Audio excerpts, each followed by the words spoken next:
meditasi tentang secara sains menyatakan bahwa hasil dari meditasi seseorang akan mempengaruhi dari fungsi otak, bukan hanya sekedar relaksasi termasuk fungsinya mental, tapi juga termasuk relasi mental.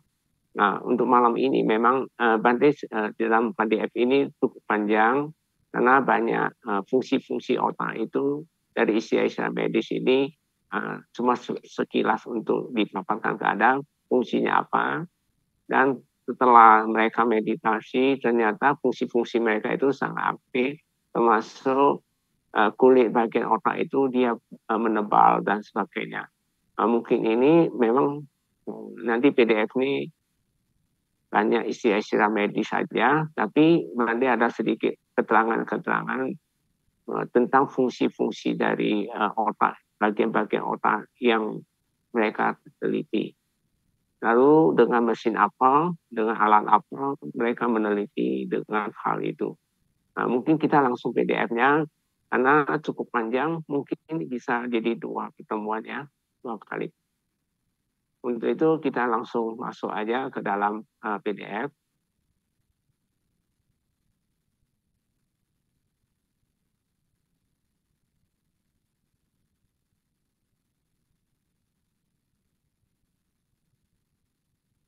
Apa sebenarnya terjadi di otak saat meditasi Vipassana? Nah, ini topiknya cukup menarik. Tapi ini Bante sekali lagi, Bante hanya mengupas tentang fungsi otak, lalu apa setelah meditasi, apa yang didapatkan.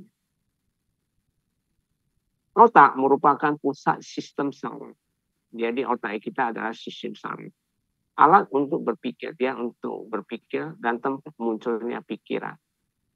Pikiran adalah hasil dari proses berpikir, mencakup akal, daya upaya, angan-angan, gagasan, dan maksud. Pikiran datang dari bawah sadar yang merupakan kumpulan dari buah kamar lampu.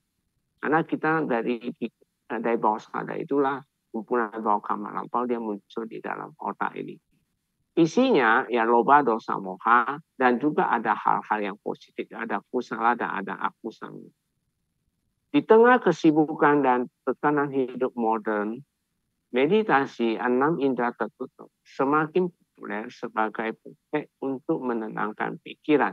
Jadi di sini para pemirsa harus paham, kehidupan kita itu bukan hanya 6 indera terbuka, tapi juga 6 indera tertutup. Dan meningkatkan kesadaran diri. Jadi tujuannya kesadaran kita bisa didongkrak ke atas untuk mendapatkan meditasi. Sekaligus menjadi bagian dari pola hidup sehat guna menjaga kesehatan fisik. Karena kalau kita punya kesadaran tinggi dan kita selalu meditasi yang tertentu, tubuh kita secara fisik dia akan buat kita sehat. Banyak orang merasakan manfaatnya, seperti berkurangnya stres akibat dari terlalu banyaknya kegiatan 6 indera terbuka. Jadi seseorang terlalu banyak 6 indera terbuka, dia biasa menuju stres. Stres masih tingkat yang rendah ya. Tapi kalau udah depresi, udah tingkat penyakit. Bisa juga meningkatkan fokus dan perasaan lebih tenang. Kita lebih tenang, tidak dikecolak oleh semua bentuk-bentuk pikiran. Namun, pernahkah Anda penasaran apa yang sebenarnya terjadi di otak saat kita bermeditasi? Jadi, dari dunia sains meneliti dengan alat yang canggih sekali, sehingga bisa mengetahui ternyata meditasi ini mempengaruhi di otak juga. Tapi di sini Bante hanya mengupas tentang fungsinya aja dari istilah-istilah dari sains itu. Di balik kesunyian dan ketenangan meditasi, ternyata otak kita sedang mengalami perubahan yang luar biasa. Jadi hanya dengan tenang aja, otak kita itu banyak perubahan. Dari gelombang otak yang bergeser, hingga struktur saraf yang beradaptasi. Jadi dari dunia sains sudah membuktikan, membenarkan meditasi itu sangat membuktikan. Sains modern membuktikan bahwa meditasi bukan sekedar relaksasi, artinya lepas tegang aja, melainkan sebuah latihan mental. Jadi selain mental, dia mental, dan dia juga mengubah cara kerja otak kita. Jadi otak kita itu semakin, jadi bukan hanya relaksasi, latihan mental, bukan kesadaran meningkat, tapi juga otak kita akan sangat berfungsi. Ilmu pengetahuan modern mulai mengungkap rahasia di balik praktek kuno ini. Jadi zaman Sang Buddha memang banyak ini. Dengan teknologi pencitraan, pencitraan itu artinya itu alatnya sangat canggih sekali. Kalau Anda misalnya kalau kamera cuma hanya bisa merekam, memfoto aja, dia ini bisa menganalisis visualisasi. Jadi dia pemetaan, dia perekaman, analisis, visualisasi, dan reproduksi aktivitas otak secara grafis. Jadi dia bisa menggambarkan, bisa dia lakukan seperti itu. Alat ini sangat canggih sekali. Dari alat seperti MRI dan EEG, mereka menggunakan MRI dan EEG. Nanti kita akan kenal apa itu MRI dan apa itu EEG. Para peneliti dapat mengamati perubahan aktivitas saraf. Dengan alat ini, mereka bisa mengetahui ternyata perubahan aktivitas saraf itu masuk seluruh otak, bahkan produksi zat kimia, biasa dopamin dan sebagainya membuat kita segar dan sebagainya itu ada. Yang terkait dengan kebahagiaan dan relaksasi. Relaksasi di sini artinya kemampuan mengontrol tingkat ketegangan dan pengenduran. Jadi lepas tegang dan tenang. Ternyata meditasi vipassana tidak sekedar memberikan efek psikologis, relaksasi, menuju penyempurnaan batin, artinya kesadaran meningkat, ia secara harfiah mengubah cara otak bekerja. Jadi positif pikirannya. Jadi otaknya itu semakin tebal, malah dia bisa mengontrol emosi kita, pusat emosi. 3, nah kita mengenal apa itu MRI. MRI itu singkatan dari magnetic resonance imaging. Magnetic itu magnet resonan itu gaung, imaging itu dia bisa menghayal. Di MRI ini dia melalui resonan dari gaung-gaung. Adalah teknik pencitraan medis yang menggunakan medan magnet. Dia menggunakan medan magnet yang kuat dan gelombang rasio untuk menghasilkan gambar detail organ. Jadi dia bisa dengan gelombang dia bisa mendetailkan organ, jaringan dan struktur dalam tubuh tanpa menggunakan radiasi pinggian atau sinar X. Nah ini MRI dia tidak menggunakan sinar X, tapi dia hanya memetakan dan bisa menganalisa. Mesin satu lagi EEG, elektron ephalografi, adalah tes medis yang mengukur aktivitas listrik di otak menggunakan elektroda. Jadi menggunakan elektroda positif negatif itu yang dipasang di kulit. Ini digunakan untuk mendiagnosis gangguan otak, terutama yang terkait dengan kejang dan epilepsi. Jadi orang yang kejang dan epilepsi itu biasa mereka gunakan EEG. Dalam kesempatan ini kita akan menelusuri temuan-temuan sains terbaru. Jadi di sini adalah hanya menelusuri aja ya fungsi-fungsi otaknya dan sebagainya. Tentang bagaimana meditasi vipassana memengaruhi otak dari peningkatan neuroplastitas, itu urat-urat saraf yang lentur, dia bisa membuat urat saraf kita jadi lentur, hingga penguatan area yang bertanggung jawab atas kesadaran dan emosi. Emosi itu cenderung ke sila.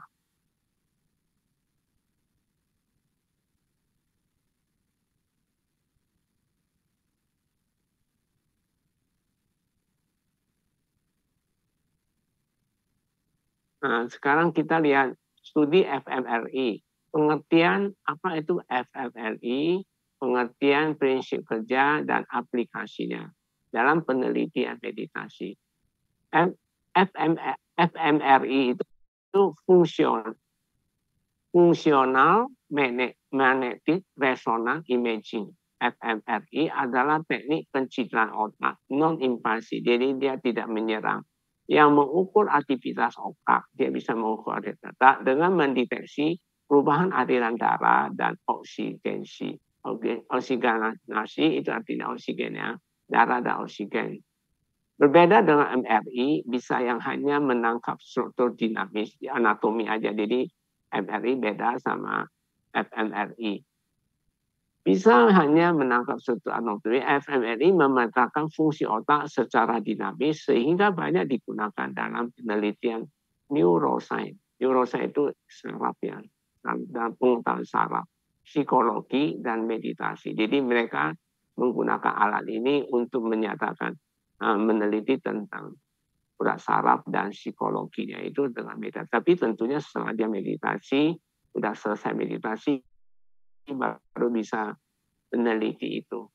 Dengan sebelum dan sesudah itu, dia itu bentuknya apa dan sebagainya, dia bisa memetakan dengan lengkap alat ini. Bagaimana FNI bekerja? Prinsip dasarnya dia pakai BOLD. BOLD itu blood itu darah, oksigen, liver tingkat. Jadi kegantungan tingkat oksigen darah signal. Pertama, ketika area otak aktif membutuhkan lebih banyak oksigen. Kalau otak kita aktif banyak berpikir, itu dia lebih banyak menggunakan oksigen. Aliran darah meningkat ke daerah tersebut secara otomatis meningkat, secara oksigen meningkat, dia aliran darah juga meningkat, mengalir ke sana. Mengubah rasio perbandingan hemoglobin protein dalam sel darah merah teroksigenasi atau tidak teroksigenasi. Ya, silakan. 3.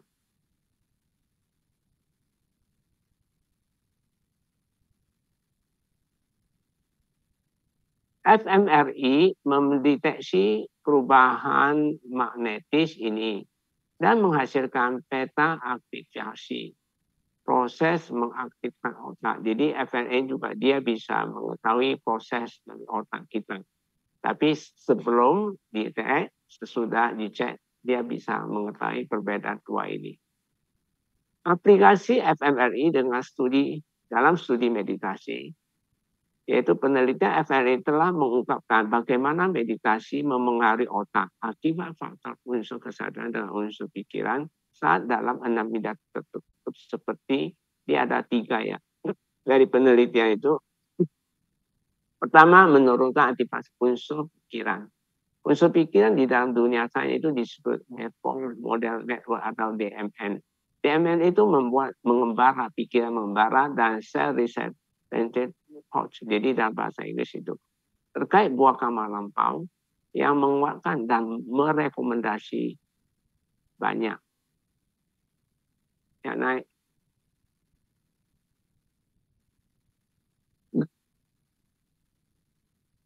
Lebih tidak aktif pada meditator. Jadi DMN, orang suka meditasi dia tidak aktif.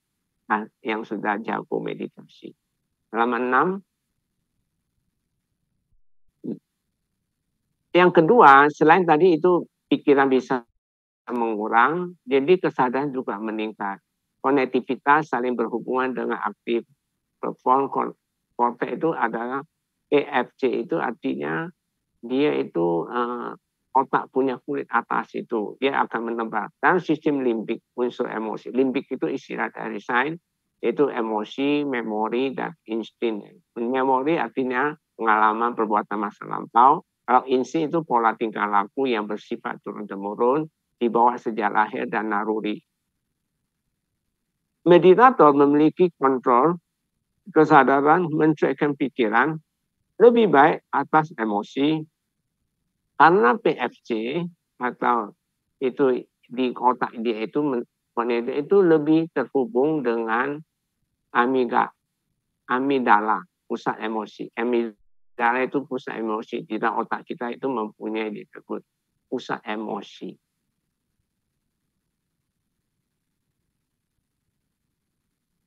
Ya, kita lihat halaman 7.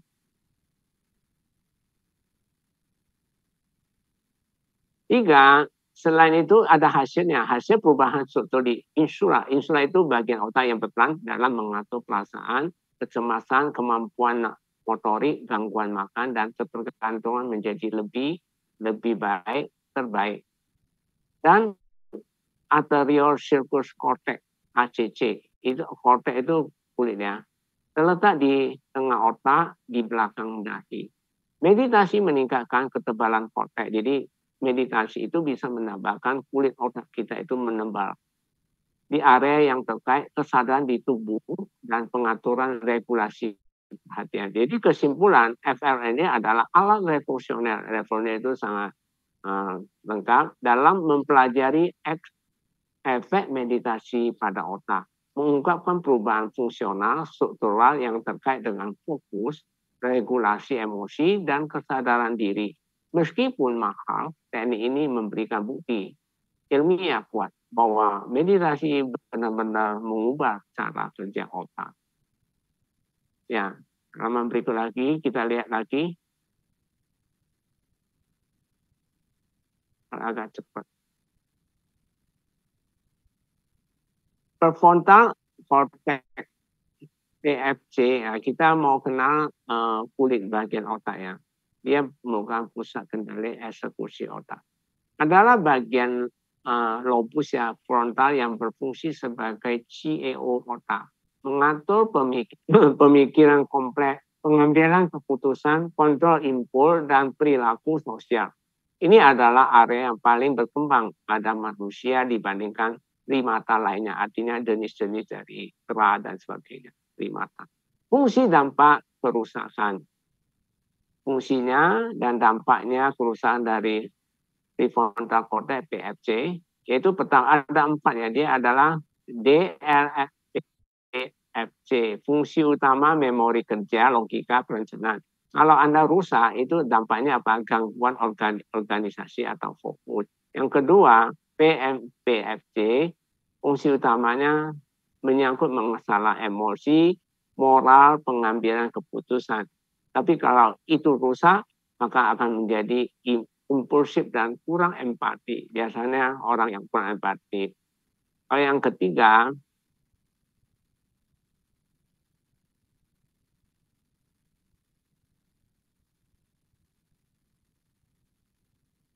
ketiga OFC, fungsi utama kontrol impuls. Dia bisa memutusin. Dampak kalau dia rusak biasanya kecanduan perilaku kompulsif, yaitu perilaku ulang yang sulit dikendali. Yang keempat ACC, jadi PFC itu ada 4 ya. Fungsi utama yaitu deteksi konflik, motivasi. Kalau dia merusak maka gangguan kecemasan dan apatis. Nah ini fungsi-fungsi dari tadi PFC. Ya, kita next, halaman berikut lagi. Agak cepat lagi. Prefrontal cortex dan meditasi. Dampak meditasi pada konteks performa meningkatkan ketebalan dalam volume PFC. Meditator jangka panjang memiliki ketebalan PFC. Jadi kalau Anda rated-nya panjang, dia PFC-nya lebih besar, terutama di DLPFC yang pertama dan yang keempat.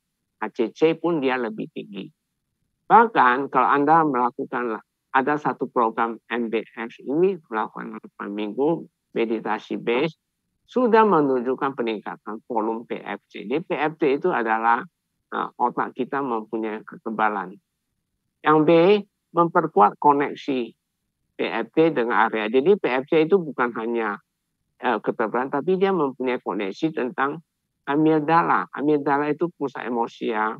Amigdala itu pusat rasa takut lah, stres lebih terkendali. Jadi kalau orang suka meditasi, dia lebih terkendali tentang emosinya. PSA insula itu adalah otak perasaan dan sebagainya. Dia meningkat tubuh dan empati. Dia, kalau Anda sering rated meditasi, insula kita itu sangat kuat sekali. Jadi bisa mengurangi rasa cemas ya. Yang C, meningkatkan aktivitas gamma, gelombang otak gamma terkait kesadaran tinggi pembelajaran. Jadi secara otomatis Anda sering meditasi, kesadaran Anda akan meningkat dan pembelajaran Anda sangat lebih baik. Kuat dan seperti. Yang kedua, mekanisme perubahan PFC melalui meditasi. Pertama, neuroplasticity. Artinya neuro itu urat saraf dari agak lentur ya. Meditasi merangsang BDNN, pertumbuhan neuron baru di PFC. Jadi PFC itu dia bertumbuh. Nah, ini terlalu banyak istilah sainnya. Putting sinaptik, artinya koneksi tidak penting seperti overthinking, diploma, sementara sirkus fokus di perpus. Jadi kita pikiran bisa nomor. Kalau regulasi neurotransmitter, dopamin, motivasi. Dopamin itu sejenis kimia yang bisa membuat seseorang menjadi motivasi, bisa menghasilkan tenang. Kortisol, hormon stres yang merusak PFC. Biasa kortisol itu bisa merusak. Yang ketiga, gangguan yang bisa diperbaiki dengan meditasi yaitu bagi orang yang DRPFC-nya itu rendah. Meditasi meningkatkan perhatian. Depresi, orang yang depresi dengan meditasi bisa mengembalikan keseimbangan. Jadi sebenarnya stres dan depresi ya. Depresi masih bisa diobati dengan meditasi. Walaupun itu sudah penyakit. Nah itu meditasi menguatkan kontrol PFC atas amigdala. Amigdala itu pusat emosi ya. Jadi bisa kontrol emosi kita. Jadi kesimpulan dari meditator ahli, artinya orang yang suka meditasi, Kikis Kilesa, bisa memulihkan fungsi PFC. Jadi 50% lebih cepat setelah stres. Jadi kalau Anda banyak stres, saya bawa ke duduk sebentar, dia lebih cepat memulihkannya. Meditasi selama kehamilan, kalau seseorang ibu hamil, dia membantu kembangan prefrontal cortex PFC janin. Jadi otak janin itu akan menebal kalau seorang ibu yang hamil. Yang ketiga, efek meditasi pada prefrontal cortex atau PFC setara dengan latihan kognitif intensif terapi perilaku. Jadi dia lebih efektif ya. Untuk PFC itu sangat membantu. Meditasi adalah ibarat seperti angkat beban untuk PFC. Jadi dia terlatih. Kalau Anda nggak pernah meditasi, otak kulit kita ini nggak terlatih. Jadi nggak menambah tebal. Jadi harusnya meditasi ya. Khususnya Kikis Kilesa. Jadi kecerdasan emosi Anda itu sangat luar biasa. Kalau Anda bisa meditasi. Nah, sekarang kita lihat amigdala ya. Amigdala pusat emosi. Ini kita poin ketiga. Kita bahas mengenai pusat emosi dan ketakutan dalam otak. Respon fight to flight, lawan atau lari saat merasa terancam. Amigdala mengaktifkan. Kalau Anda merasa terancam, dia aktif itu. Sistem saraf simpatik. Ya, dia melebar, jantung berdebar. Pelepasan hormon stres. Jadi hormon stresnya dia lepas. Jadi kortisol itu hormon steroid yang diproduksi dari kolesterol. Jadi dari kolesterol dia bisa memproduksi hormon di dalam dua kelenjar adrenal yang terdapat pada tiap ginjal. Adrenalin hormon yang dihasilkan dari ekstrakelenjar suprarenal atau kelenjar adrenal untuk menaikkan tekanan darah, denyut jantung akan mengendali. 4. Deteksi ancaman sosial. Pertama, membaca ekspresi wajah. Jadi setelah ada ancaman sosial, dia membaca terutama ketakutan, amarah ini bisa ketahuan. Kerusakan amigdala menyebabkan kerusakan mengenal emosi orang lain. Jadi kalau Anda tidak pernah melatih amigdala ini, kalau Anda nggak bisa mengenal orang lain. Apa yang terjadi jika amigdala rusak? Amigdala rusak. Tidak bisa merasa takut. Jadi amigdala rusak, tidak ada rasa takut. Kesulitan mengenal emosi wajah, terutama ketakutan. Impulsif, bertindak secara tiba-tiba. Impulsif itu artinya orang kayaknya geraknya cepat sekali. Aktif ya. Dan kurang kontrol emosi karena kurangnya filter ancaman. Fakta menarik, stres kronis membuat amigdala membesar. Jadi kalau orang yang stres berat, dia itu amigdalanya membesar. Latihan pernapasan atau meditasi bisa mengecilkan amigdala dalam 8 minggu. Kalau Anda retret dalam 8 minggu, terus itu pasti dia akan mengecil emosi Anda. Amigdala itu akan membaik. Amigdala aktif bahkan saat ketakutan, tidak disadari. Misalnya reaksi kaget sebelum sadar ada ancaman. Jadi sebelum sadar biasanya ada satu kekagetan. Nah ini cuma hanya fungsi-fungsi dari istilah-istilah amigdala ya. Amigdala dan meditasi, kalau kita teliti dengan meditasi, penelitian FRMI atau EEG menunjukkan bahwa meditasi teratur mengurangi aktivitas amigdala. Jadi amigdala emosi kita itu terkendali kalau orang suka meditasi. Kedua, meditasi meningkatkan koneksi amigdala dengan PFC. PFC itu kulit otak ya. Sehingga respon stres lebih terkendali, lebih mudah mengatur emosi. Jadi orang yang suka meditasi dia sangat mudah. Meditasi juga mengurangi reaktivitas amigdala dari reaktif ke reflektif. Nah, non meditator. Jadi bagi yang tidak meditator, amigdala langsung bereaksi. Jadi orang yang nggak suka pernah meditasi, jadi dia emosinya lebih cepat letup. Meditator ada jeda untuk memproses respon lebih terkendali. Jadi kalau Anda sering latihan meditasi, dia ada jeda. Jadi dia nggak langsung, dia bisa terkendali.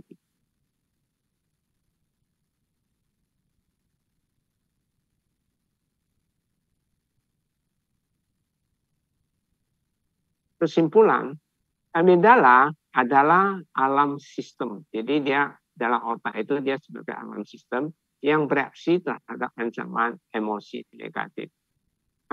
Amigdala tidak bisa membedakan ancaman nyata plus pikiran. Itulah mengapa overthinking bisa memicu kecemasan. Jadi dia bisa amigdala itu dia sehingga banyak pikiran. DMN. Meditasi mengurangi rasa sakit emosional dengan menenangkan amigdala. Jadi dengan meditasi kita bisa menenangkan amigdala. Jadi dia nggak terlalu kontak.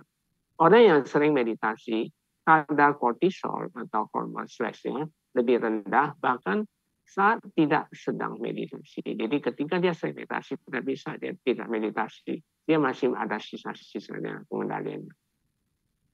Meditasi adalah pelatihan ulang untuk amigdala dari reaktif jadi bijak, dari takut jadi berani.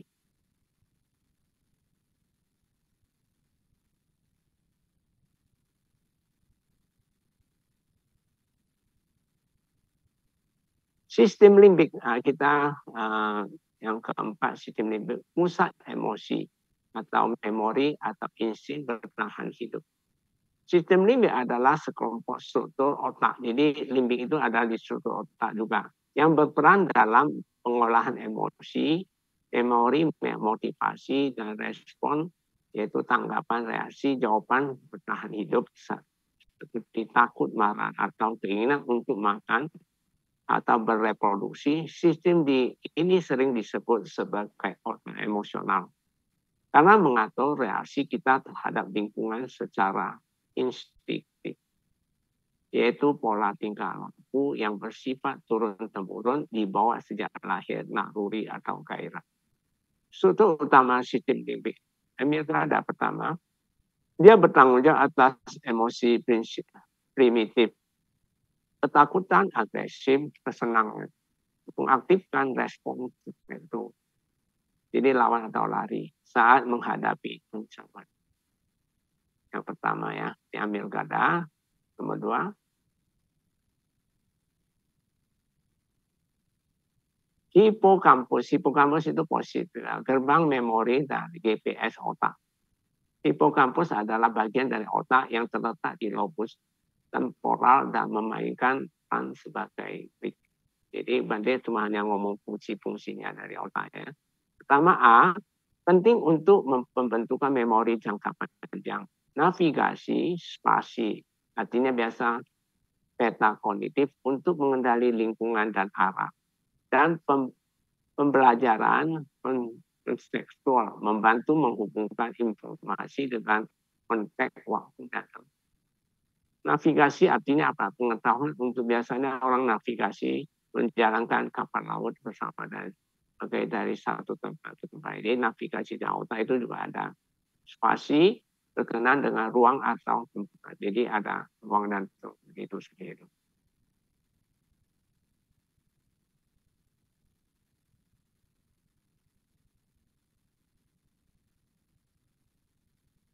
Kalau rusak nih hipokampus menyebabkan amnesia, kehilangan daya ingat. Kenapa?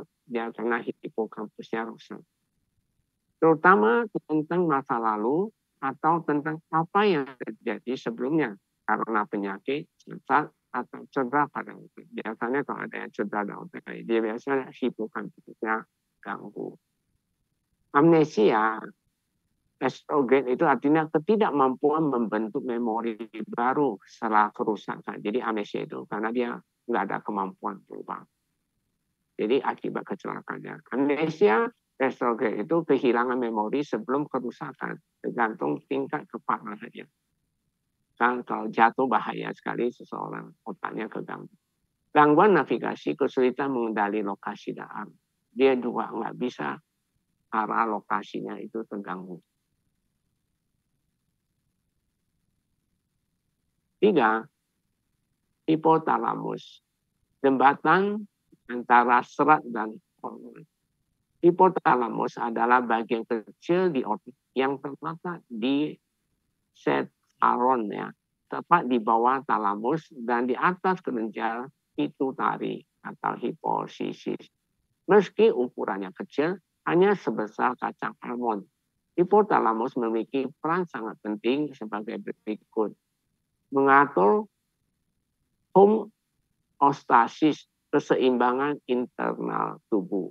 Nah, kita lihat ya, ini fungsi-fungsi mereka ini sama pengatur sistem according kelenjar hipofisis. Hipotalamus mengontrol kelenjar pituitari atau hipofisis dengan cara melepaskan hormon pelepas refreshing hormones.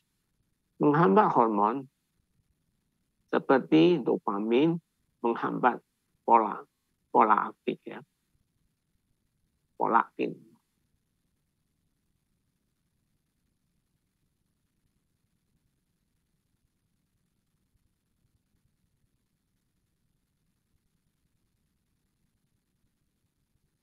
Yang kedua, pengaturan suhu tubuh, termosregulasi. Bertindak seperti termostat tubuh. Jika suhu tubuh naik, memicu keringat dan solidaritas. Jika suhu tubuh turun, memicu menggigil dan vasokonstruksi. Yang ketiga, kontrol rasa lapar dan kenyang. Jadi lateral hipotalamus, pusat lapar. Prefrontalia hipotalamus, pusat kenyang. Jadi ini cuma istilah dari mereka, itu keterangannya. Yang keempat, pengaturan rasa haus termasuk keseimbangan cairan. Jadi meditasi itu sangat bisa mengatur semuanya. Reseptor di hipotalamus mendeteksi kadar air dari dalam darah. Jika darah terlalu pekat, dehidrasi, memicu rasa haus dan pelepasan atau hormon antidiuretik. Yang kelima, ritme sirkadian atau siklus tidur bangun. Jadi kita bangun tidak ada titik siklusnya. Jadi orang kebiasaan malam tidur dia susah. Kalau belum jamnya dia nggak bisa. Jadi dia bisa mengatur. Kalau orang suka meditasi bisa mengatur ritme siklus tidurnya. Jadi SKND ini di hipotalamus mengatur jam biologis berdasarkan cahaya. Ya biasa pakai cahaya. Mengontrol pelepasan melatonin dari kelenjar pineal. Sekarang tentang emosi dan perilaku. Terhubung dengan sistem limbik, amigdala atau hipotalamus mempengaruhi rasa takut, marah, senang, dan stres. Fungsi yang ketujuh, fungsi seksual dan reproduksi. Ini mengenai seksual dan reproduksi, melepaskan GnRH. Nah, hormon peptida merangsang produksi FSH. Polisi stimulating hormone dan LH. Ini istilah mereka, istilah medis ya. hormon gonadotropin dan di kelenjar pituitari, mengatur pubertas, menstruasi kan biasanya untuk wanita ya, dan kesuburan. Itu mempengaruhi. B. Gangguan pada hipotalamus. Jika hipotalamus rusak karena tumor, cedera, atau infeksi, dapat menyebabkan diabetes insipidus, kekurangan ADH. Kedua, gangguan makan, obesitas atau anoreksi. Ketidakseimbangan hormon. 4. Gangguan tidur. Kelima, fungsi otonom atau tekanan darah tidak stabil, suhu tubuh abnormal. 4. Talamus gerbang informasi sensorik atau otak. Talamus di diencephalon atau otak tengah yang memiliki peranan sebagai berikut. Kalau talamus ya, berfungsi sebagai stasiun relay yang mengirim informasi sensorik berhubungan dengan panca indera kecuali penciuman ke kontak otak. Kontak itu ada di kulit otak ya. B. Juga terlibat dalam kesadaran dan regulasi emosi. Dampak kerusakan talamus. Apa pertama, stroke talamus dapat menyebabkan kehilangan sensasi di sisi tubuh, nyeri kronis, gangguan penglihatan atau pengendaraan. Jadi ternyata otak kita sangat mempengaruhi tubuh. Gangguan tidur, insomnia, dan hipersomnia. Gangguan kognitif misalnya hipertensi. Nah, kita lihat yang nomor 5, pornik, jalan raya utama memori di otak. Ini adalah sekumpulan saraf berbentuk lengkungan yang menghubungkan hipotalamus dengan struktur otak lain, terutama hipotalamus dan akubet. Ini adalah bagian penting dari sistem limbik yang berperan dalam memori, emosi, dan motivasi. 26.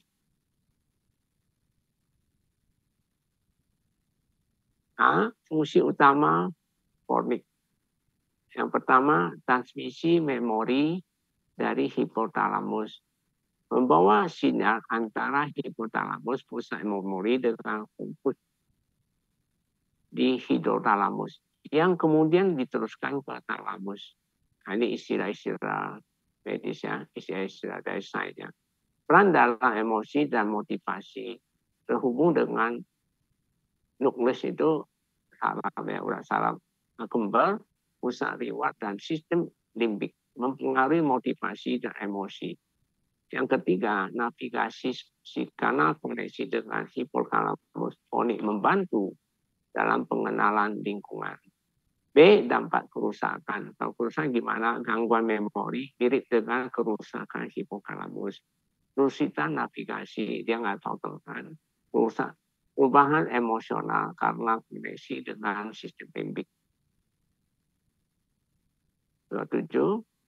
Epilepsi. Karena hormon terlibat dalam penyebaran aktivitas kejang, jadi bisa membuat kejang ya, yang melakukan gangguan.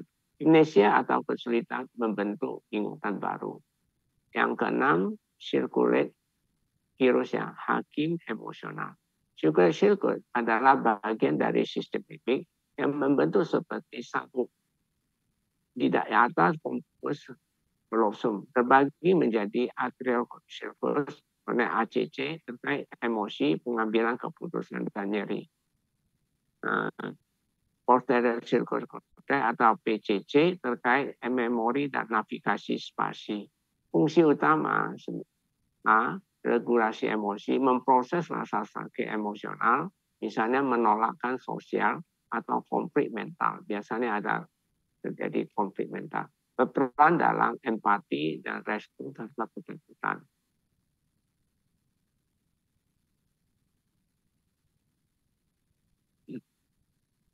Kognitif.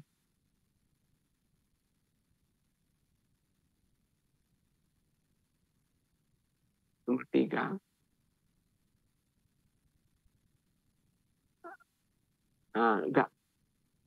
Gangguan kognitif artinya ACC, BPFC, halusinasi, dan disorganisasi pikiran. Biasa ada halusinasi, itu salah satu gangguannya. Kronik dengan sindrom perubahan metabolisme di ACC memperparah persepsi nyeri. Gangguan fokus dan kontrol impuls. Fungsi sistem limbik, pertama, regulasi emosi. Marah, takut, senang, cinta diproses di sini. Contoh amigdala aktif saat kita melihat wajah marah dan merasa terancam.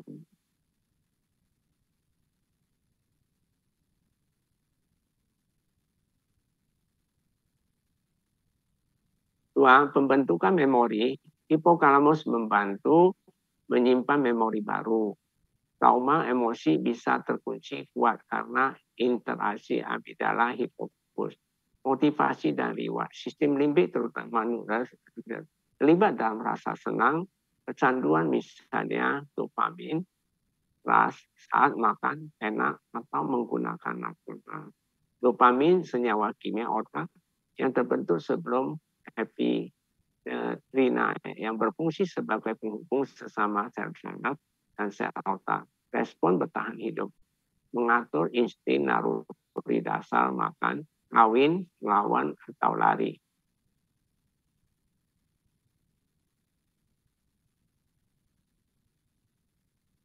Sistem limbik dan meditasi. Penelitian menunjukkan, ini kita lihat ya, dari sistem limbik itu, dari hasil meditasi itu menghasilkan apa? Penelitian menunjukkan bahwa meditasi terbukti mempengaruhi sistem limbik melalui berbagai mekanisme, terutama dalam mengurangi stres dan meningkatkan regulasi emosi. Beberapa efeknya meliputi penurunan aktivitas amigdala. Jadi bersama meditasi teratur dapat mengurangi reaktivitas amigdala terhadap rangsangan emosional sehingga penurunan respon kecemasan dan studi MRFLD menunjukkan bahwa praktisi meditasi memiliki amigdala yang lebih kecil atau kurang aktif dibandingkan non-meditator. Jadi meditasi bagaimanapun lebih baik ya. Yang kedua, peningkatan kognitivitas dengan prefrontal. Meditasi memperkuat koneksi antara amigdala dan prefrontal, pusat pemikiran rasional, membantu mengontrol emosi secara lebih efektif. Yang ketiga, perubahan struktur hipotalamus. Ini hipokampus. Meditasi dikaitkan dengan peningkatan volume hipokampus yang dapat meningkatkan daya ingat dan ketahanan terhadap stres. Yang keempat, regulasi hipotalamus dan sistem otonom. Meditasi menurunkan aktivitas sistem saraf simpatik atau respon stres dan meningkatkan aktivitas parasimpatik, relaksasi yang dimodulasi oleh hipotalamus. Kelima, pelepasan neurotransmitter dan menenangkan. Meditasi meningkatkan produksi neurotransmitter dan serotonin yang membantu menstabilkan suasana. Saya cukup dulu, nanti sambungnya temuan berikut. Ini kesimpulannya. Ada 3 ya. Jadi setelah kesimpulan kita baca dulu ya. Sistem limbik adalah jantung emosi dan memori kita. Meski bereaksi secara primitif, kita bisa melatihnya lewat meditasi, terapi, atau gaya hidup sehat agar lebih seimbang dengan logika dan prefrontal cortex. Meditasi secara teratur dapat 3, melatih ulang sistem limbik dan untuk merespon stres lebih sehat, meningkatkan regulasi emosi, dan bahkan mengubah struktur otak. Jadi meditasi itu sangat terbukti ya. Ini menjelaskan mengapa praktek meditasi sering direkomendasi untuk mengatasi kecemasan, depresi, dan PTSD, post-traumatic stress disorder. Saya cukup, nanti sambungnya untuk yang lain. Sekarang kita masuk ke meditasi.